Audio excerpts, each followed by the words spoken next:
ਖਬਰਾਂ ਤੇ ਨਜ਼ਰ ਮਾਰਦੇ ਹਾਂ, ਪੰਜਾਬ ਦੇ ਵਿੱਚ ਨਾਮਜ਼ਦਗੀਆਂ ਦਾ ਕੰਮ ਪੂਰਾ ਹੋ ਗਿਆ। ਦੇਖੋ ਐਤਕੀ ਜਿਹੜਾ ਕੜਮਾਸਾ ਹੈ ਉਹ ਪਊਗਾ ਔਰ ਨਾਮਜ਼ਦਗੀਆਂ ਪੂਰੀਆਂ ਹੋ ਗਈਆਂ। ਪੂਰੀ ਵਾਹ ਲੱਗੀ ਰਹੀ ਲੋਕਾਂ ਦੀ ਲਾਸਟ ਮਿੰਟ ਦੇ ਉੱਤੇ ਕਾਗਜ਼ ਦਾਖਲ ਕਰਾਉਣ ਦੇ ਵਾਸਤੇ।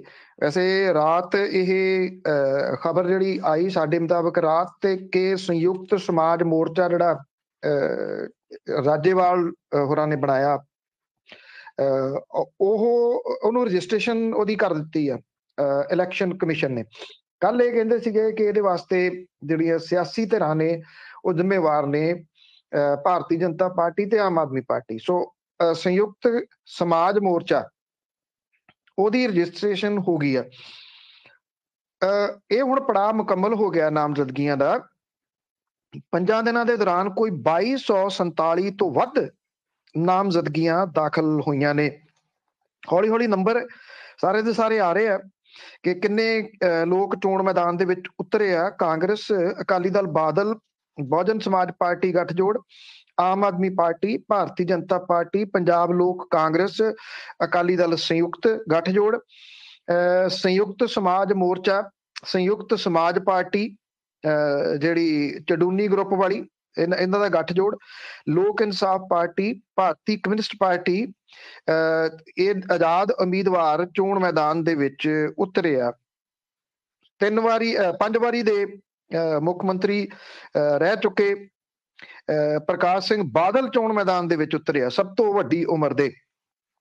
2 ਹੋਰ ਸਾਬਕਾ ਮੁੱਖ ਮੰਤਰੀ ਵੀ ਆਪਣੇ ਚੋਣ ਮੈਦਾਨ ਦੇ ਵਿੱਚ ਉਤਰੇ ਆ, ਜਿਹਦੇ ਚ ਕੈਪਟਨ ਅਮਰਿੰਦਰ ਸਿੰਘ, ਰਜਿੰਦਰ ਕੌਰ ਭੱਠਲ ਇਹਦੇ ਵਿੱਚ ਸ਼ਾਮਲ ਨੇ, ਜਿਹੜੇ ਕਿ ਇਹਨਾਂ ਚੋਣਾਂ ਦੇ ਵਿੱਚ ਫੇਰ ਉਤਰੇ ਨੇ ਇਹ ਕਹਿ ਕੇ ਇੱਕ ਮੌਕਾ ਹੋਰ ਜਿਹੜਾ ਉਹ ਦੇ ਦਿਓ। ਲੋਕ ਕਿਹਨੂੰ ਮੌਕਾ ਦਿੰਦੇ ਆ ਇਹ ਜਿਹੜੀ ਉਹ ਬਾਅਦ ਵਾਲੀ ਗੱਲ ਹੈ। ਪਰ ਇਸ ਵਾਰੀ ਜਿਹੜਾ ਕੁਝ ਨਵਾਂ ਹੋ ਰਿਹਾ ਉਹ ਇਹ ਆ ਕਿ ਇੰਨੇ ਉਮੀਦਵਾਰ ਚੋਣ ਮੈਦਾਨ ਦੇ ਵਿੱਚ ਆ ਗਏ ਨੇ ਕਿ ਲੋਕ ਕਨਫਿਊਜ਼ ਇਸ ਮਾਮਲੇ ਦੇ ਉੱਤੇ ਹੋਣਗੇ ਜੀ, ਪੱਕਾ ਹੋਣਗੇ ਕਿ ਕਿੱਧਰ ਨੂੰ ਜਾਇਆ ਜਾਵੇ। ਕਿਉਂਕਿ ਜਿਹੜੀਆਂ ਮਸ਼ੀਨਾਂ ਨੇ ਉਹਦੇ ਉੱਤੇ ਜਿਹੜੀਆਂ ਰਜਿਸਟਰਡ ਪਾਰਟੀਆਂ ਨੇ ਉਹ ਜ਼ਰੂਰ ਉੱਪਰ ਰਹਿਣਗੀਆਂ, ਬਾਕੀ ਸਭ ਹੇਠਾਂ ਜਾਣਗੇ। ਹੋ ਸਕਦਾ ਹੈ ਕੁਝ ਥਾਵਾਂ ਦੇ ਉੱਤੇ ਇੱਕ ਮਸ਼ੀਨ ਨਾਲ ਨਹੀਂ ਸਰਨਾ, ਕਿਉਂਕਿ ਇੱਕ ਮਸ਼ੀਨ ਦੇ ਉੱਤੇ ਕੋਈ 12-13 ਬਟਨ ਹੁੰਦੇ ਆ। ਉਸ ਤੋਂ ਬਾਅਦ ਜੇ ਉਦੋਂ ਵੱਧ ਗਏ ਤੇ ਫਿਰ ਇਹ ਓਵਰ ਹੋ ਸਕਦੇ ਆ, ਭਾਵ ਕਿ ਦੂਸਰੀ ਮਸ਼ੀਨ ਲਾਉਣੀ ਪੈ ਸਕਦੀ ਆ।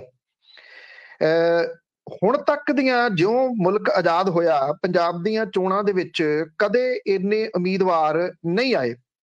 ਐਗਜ਼ੈਕਟ ਗਿਣਤੀ ਜਿਵੇਂ ਮੈਂ ਕਿਹਾ ਕਿ ਲਾਸਟ ਜਿਹੜੀ ਜੀ ਚੋਣ ਕਮਿਸ਼ਨ ਜਦੋਂ ਦੇਊਗਾ ਉਦੋਂ ਹੀ ਦਿੱਤੀ ਜਾ ਸਕੂਗੀ ਆਫੀਸ਼ੀਅਲੀ ਤੌਰ ਦੇ ਉੱਤੇ। ਉਂਝ ਵੈਸੇ 2244 ਦੇ ਕਰੀਬ ਅਜੇ ਤੱਕ ਕਿਹਾ ਜਾ ਰਿਹਾ। 1985 ਦੀਆਂ ਅਸੈਂਬਲੀ ਚੋਣਾਂ ਦੇ ਵਿੱਚ 2175 ਉਮੀਦਵਾਰਾਂ ਨੇ ਨਾਮਜ਼ਦਗੀ ਪੱਤਰ ਦਾਖਲ ਕੀਤੇ ਸੀ। ਉਦੋਂ ਪਰ ਹਲਕਾ 18 ਤੋਂ 19 ਉਮੀਦਵਾਰਾਂ ਨੇ ਕਾਗਜ਼ ਦਾਖਲ ਕੀਤੇ ਸੀ। ਸੋ ਐਤਕੀ ਗਿਣਤੀ ਉਹਦੇ ਨਾਲੋਂ ਵੀ ਟੱਪ ਗਈ ਹੈ। ਸੋ ਐਵਰੇਜ ਲਾ ਕੇ ਚੱਲੋ 20+ ਇੱਕ ਹਲਕੇ ਦੇ ਵਾਸਤੇ ਉਮੀਦਵਾਰ ਤੁਹਾਨੂੰ ਵੇਖਣ ਨੂੰ ਮਿਲਣਗੇ। 20 ਉਮੀਦਵਾਰ, ਜਿੱਥੇ 20 ਉਮੀਦਵਾਰ ਤੁਰੇ ਫਿਰਦੇ ਹੋਣਗੇ ਤੇ ਇਹ ਹੋਊਗਾ ਲੋਕ ਤਾਂ ਦਿਸਣੇ ਨਹੀਂ, ਉਮੀਦਵਾਰ ਹੀ ਇੱਕ ਦੂਜੇ ਦੇ ਵਿੱਚ ਵੱਜਣਗੇ। ਬਹੁਤ ਧਿਰੀ ਮੁਕਾਬਲਾ, ਉਮੀਦਵਾਰਾਂ ਦੀ ਗਿਣਤੀ ਵੀ ਵਧੀ ਹੈ। ਜੇ ਦੇਖੀਏ ਤਾਂ ਨਾਮਜ਼ਦਗੀ ਦਾਖਲ ਕਰਨ ਵਾਲੇ ਉਮੀਦਵਾਰਾਂ ਦੀ ਗਿਣਤੀ ਸਭ ਤੋਂ ਘੱਟ 1969 ਦੀਆਂ ਚੋਣਾਂ ਦੇ ਵਿੱਚ ਸੀਗੀ। ਉਦੋਂ ਸਿਰਫ 879 ਉਮੀਦਵਾਰਾਂ ਨੇ ਕਾਗਜ਼ ਭਰੇ ਸੀ। 2017 ਦੀਆਂ ਅਸੈਂਬਲੀ ਚੋਣਾਂ ਦੇ ਵਿੱਚ 1806 ਉਮੀਦਵਾਰਾਂ ਨੇ ਕਾਗਜ਼ ਦਾਖਲ ਕੀਤੇ ਸੀ। ਉਦੋਂ 335 ਔਰਤਾਂ ਇਹਦੇ ਵਿੱਚ ਸ਼ਾਮਲ ਸੀ। 2012 ਦੇ ਵਿੱਚ 306 ਔਰਤਾਂ ਸਣੇ 1731 ਉਮੀਦਵਾਰਾਂ ਨੇ ਨਾਮਜ਼ਦਗੀਆਂ ਭਰੀਆਂ ਸੀ। 2007 ਦੀਆਂ ਚੋਣਾਂ ਦੇ ਵਿੱਚ ਨਾਮਜ਼ਦਗੀ ਪੱਤਰ ਦਾਖਲ ਕਰਨ ਵਾਲਿਆਂ ਦੀ ਗਿਣਤੀ 1661 ਸੀ। ਪਿਛਲੀਆਂ ਚੋਣਾਂ ਦੇ ਵਿੱਚ ਮੁੱਖ ਤੌਰ ਦੇ ਉੱਤੇ 2 ਰਾਜਸੀ ਧਿਰਾਂ ਮੈਦਾਨ ਦੇ ਵਿੱਚ ਸੀ। 14 ਦੇ ਵਿੱਚ ਲੋਕ ਸਭਾ ਚੋਣਾਂ ਦੇ ਵਿੱਚ ਆਮ ਆਦਮੀ ਪਾਰਟੀ ਤੀਜੀ ਧਿਰ ਦੇ ਵਜੋਂ ਚੋਣ ਮੈਦਾਨ ਦੇ ਵਿੱਚ ਨਿਤਰੀ। ਮੌਜੂਦਾ ਚੋਣਾਂ ਦੇ ਵਿੱਚ ਕਾਂਗਰਸ, ਆਮ ਆਦਮੀ ਪਾਰਟੀ, ਅਕਾਲੀ ਦਲ, ਬਾਦਲ ਤੋਂ ਇਲਾਵਾ ਸੰਯੁਕਤ ਸਮਾਜ ਮੋਰਚਾ ਤੇ ਭਾਜਪਾ ਆਪਣੇ ਨਵੇਂ ਭਾਈਵਾਲਾਂ ਦੇ ਨਾਲ ਚੋਣ ਮੈਦਾਨ ਦੇ ਵਿੱਚ ਹੈ। ਨਾਮਜ਼ਦਗੀ ਪੱਤਰ ਦਾਖਲ ਕਰਨ ਦੇ ਵਿੱਚ ਔਰਤ ਉਮੀਦਵਾਰਾਂ ਦੀ ਗਿਣਤੀ 1972 ਤੋਂ ਬਾਅਦ ਬਹੁਤ ਹੌਲੀ ਚੱਲ ਰਹੀ ਆ। 72 ਦੀਆਂ ਚੋਣਾਂ ਦੇ ਵਿੱਚ 23 ਔਰਤਾਂ ਨੇ ਕਾਗਜ਼ ਭਰੇ ਸੀਗੇ। 1977 ਦੇ ਵਿੱਚ ਇਹ ਗਿਣਤੀ 39 ਹੋ ਗਈ, 80 ਦੇ ਵਿੱਚ 42, 85 ਚ 75, 2002 ਦੇ ਵਿੱਚ 187, 17 ਦੇ ਵਿੱਚ 335 ਮਹਿਲਾ ਉਮੀਦਵਾਰਾਂ ਨੇ ਕਾਗਜ਼ ਜਿਹੜੇ ਉਹ ਭਰੇ ਸੀਗੇ।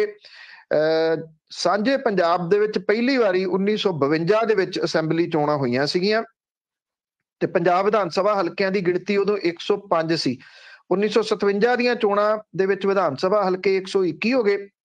62 ਦੀਆਂ ਚੋਣਾਂ ਦੇ ਵਿੱਚ 154 ਵਿਧਾਨ ਸਭਾ ਹਲਕੇ ਸੀ, ਜਦੋਂ ਕਿ ਪੰਜਾਬੀ ਸੂਬਾ ਬਣਨ ਤੋਂ ਬਾਅਦ 1967 ਦੇ ਵਿੱਚ ਵਿਧਾਨ ਸਭਾ ਦੇ ਹਲਕੇ ਘਟ ਕੇ 104 ਰਹਿ ਗਏ। 77 ਦੇ ਵਿੱਚ ਵਿਧਾਨ ਸਭਾ ਹਲਕਿਆਂ ਦੀ ਗਿਣਤੀ ਵੱਧ ਕੇ 117 ਹੋਈ ਤੇ 1977 ਤੋਂ ਬਾਅਦ ਮੁੜ ਕੇ ਇਹ ਹਲਕੇ ਨਹੀਂ ਵਧੇ, 117 ਹੀ ਨੇ।